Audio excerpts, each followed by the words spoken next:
ఓం నమో వెంకటేశాయ. అందరికీ నమస్కారము. నేను ఆల్రెడీ ఇంతకు ముందు వీడియోలో చెప్పాను, మనకు ఆహారం తినడానికి లేకపోయినా కూడా మనము బ్రతకగలము.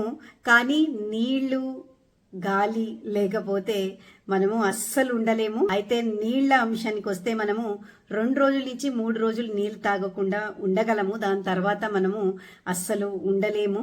ఇంకా గాలి అయితే మరో విషయము, అది లేకుండా అసలు ఉండలేము. ఎంత కావాలి అనేది యావరేజ్గా అయితే 2.5 to 3 లీటర్స్ మనకు కావాలి. అయితే ఇది depends entirely on body type. కొందరు బాడీ టైప్ వచ్చి మనకు బిఎంఆర్ చాలా ఎక్కువగా ఉంటుంది వాళ్ళలో, సో వాళ్ళకి ఎక్కువగా కావాలి.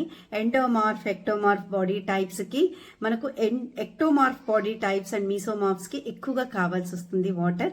అండ్ అలాగే కనుక చూసుకుంటే ఎటువంటి సీజన్లో ఉన్నామో మనం, సమ్మర్లో అయితే ఎక్కువ వాటర్ కావాలి. ఎవరైతే ఎక్సర్సైజ్ చేస్తారో, ఎవరైతే చాలా యాక్టివ్గా ఉంటారో రోజంతా, వాళ్ళకు వాటర్ ఎక్కువగా కావాలి.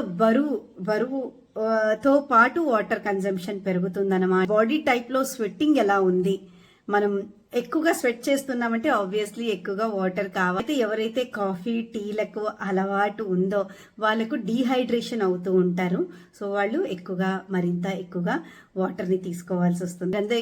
మీకు నా వీడియో నచ్చితే లైక్ చేయండి, సబ్స్క్రైబ్ చేయండి, మరందరికీ షేర్ చేయండి. ధన్యవాదాలు.